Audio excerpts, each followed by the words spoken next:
Hello students, welcome to your channel finance by doctor Atika. आज जो हम टॉपिक स्टार्ट कर रहे हैं वो है हमारा leverage analysis. Yes, leverage analysis हमारा। इसमें सबसे पहले लेवरेज एनालिसिस स्टार्ट करने के पहले सबसे पहले हमको समझना पड़ेंगे हमारे कॉस्ट के एलिमेंट। तुम सबको मालूम होगा कि कॉस्ट हम दो तरीके से डिवाइड कर सकते हैं। एक है हमारा फिक्स कॉस्ट और एक होता है हमारा वेरिएबल कॉस्ट। आई गेस तुमको मालूम होगा फिक्स कॉस्ट वो एक्सपेंसेस होते हैं जो आपके फिक्स्ड इन नेचर रहते हैं, जैसे सैलरी हुआ, रेंट हुआ, इंटरेस्ट हुआ। और वेरिएबल कॉस्ट वो कॉस्ट होती है जैसे जैसे अगर आप प्रोडक्शन बढ़ाओगे, इंक्रीज़ करोगे, तो ये कॉस्ट ऑफ यूनिट्स आपके इंक्रीज़ होते हैं, ये चेंज होते हैं, ये फिक्स नहीं रहते हैं। ठीक है, लेकिन लेवरेज एनालिसिस में हमको फिक्स कॉस्ट का काम है। क्यों? क्योंकि हम फिक्स कॉस्ट को फर्दर क्लासीफाई करते हैं दो कैटेगरीज में, that is fixed operating cost और एक होता है हमारा fixed financial cost. Okay, fixed operating cost में हमारा क्या आता है? हमारा आता है रेंट, सैलरीज एक्सेट्रा। और फाइनेंशियल कॉस्ट में हमारा क्या आएगा? इंटरेस्ट, ये आता है। फिक्स्ड ऑपरेटिंग कॉस्ट को जब हम कैलकुलेट करते हैं तो हम हमारा निकालते हैं हमारा ऑपरेटिंग लेवरेज, और जब हम फाइनेंशियल कॉस्ट को कैलकुलेट करेंगे तब हम हमारा निकालेंगे फाइनेंशियल लेवरेज। ठीक है, सबसे अब तुमको लग रहा होगा मैम ये लिवरेज क्या होता है? हाँ, लिवरेज एक बहुत इंपॉर्टेंट टर्म है जो हमको पहले समझनी पड़ेगी। जिसके पहले हम अगर हमारा ऑपरेटिंग लिवरेज समझाएं उसके पहले लिवरेज क्या होता है। लिवरेज का तुम मतलब समझते होंगे कि it's made from the word lever. Correct. Lever का मेन काम क्या होता है? It's main purpose is for lifting heavy objects. Correct. Lever का मेन काम क्या होता है? It is for lifting heavy objects. Correct. लेकिन फाइनेंशियल कॉस्ट में लिवरेज का मतलब होता है लिवरेज इज वैलिड और it is used to describe the firm ability to use the fixed cost asset or funds to increase the return to its owners। आया समझ में? लिवरेज का फाइनेंशियल मैनेजमेंट में क्या मतलब होता है, क्यों यूज होता है? It is use to describe the firms ability, firm में कितनी एबिलिटी है अपने अपने जो जितने भी उसके फिक्स कॉस्ट है उसको यूज करने के लिए। Form ability to use fix cost asset और funds to increase the return to its owners. देखो बच्चों, तुम्हारी फर्म, कोई भी कंपनी की फर्म उसके फिक्स असेट्स को जितना ज़्यादा यूज़ करेगी इफेक्टिवली और एफिशिएंटली, उनके रिटर्न्स उतने ज़्यादा बढ़ेंगे।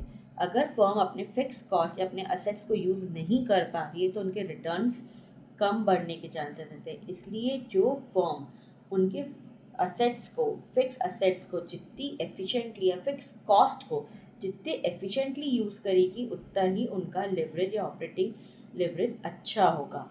फिक्स कॉस्ट में सिर्फ फिक्स असेट्स नहीं, फिक्स सारी आपकी रेंट, सैलरी, जितनी भी कॉस्ट रिलेटेड टू रहती है ना फिक्स, वो सब आती है इसमें। ठीक है, सबसे पहले हम लेंगे हमारा ऑपरेटिंग लिवरेज इस वीडियो में, फिर नेक्स्ट वीडियो में मैं तुमको सिखाऊंगी फाइनेंशियल लिवरेज, और इन दोनों से मिलके हमारा एक बनता है कंबाइंड लिवरेज। ठीक है, सबसे पहले हम एक एग्जांपल लेते हैं हमारा ऑपरेटिंग लिवरेज का, तो तुमको सिर्फ क्लियर हो जाएगा कि ऑपरेटिंग लिवरेज होता क्या है बेसिकली। और ऑपरेटिंग लिवरेज आप निकालते कैसे हो बच्चों? ऑपरेटिंग लिवरेज बहुत ईजी होता है। ऑपरेटिंग लिवरेज का आपका फॉर्मूला होता है, क्या फॉर्मूला होता है, कुछ आइडिया है तुम लोगों को? Operating leverage is nothing but your contribution about EBT, that is operating leverage is equal to contribution upon EBIT. EBIT is nothing but your earning before interest and tax. चलो confuse मत हो, हम एक छोटा सा क्वेश्चन लेते हैं। जिससे तुम्हें समझ में आ जाएगा कि मैं क्या बोलना चाह रही थी। ठीक है, फटाफट एक क्वेश्चन ले लें। तुमको एक दिया रखा है कि एक फर्म है, it sells its product, a firm sell its product for ₹50 per unit. उसकी सेलिंग प्राइस क्या है, 50 पर यूनिट है। And the variable operating cost कितनी है आपकी, ₹30 पर यूनिट से। ठीक है, वेरिएबल ऑपरेटिंग कॉस्ट कितनी है आपकी, 30 पर यूनिट्स है। एंड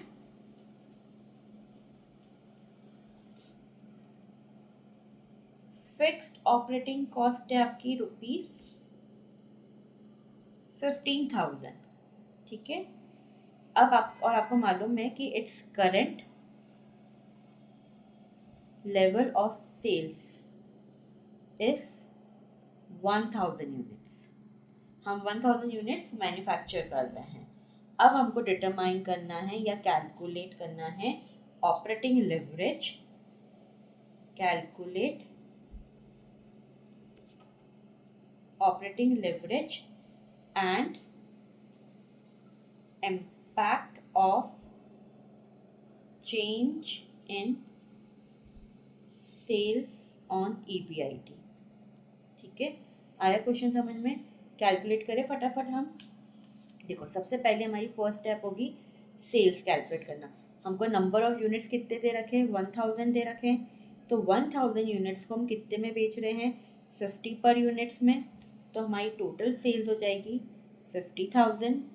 फिर वेरिएबल ऑपरेटिंग कॉस्ट क्या है हमारा, हम इसमें से लेस करेंगे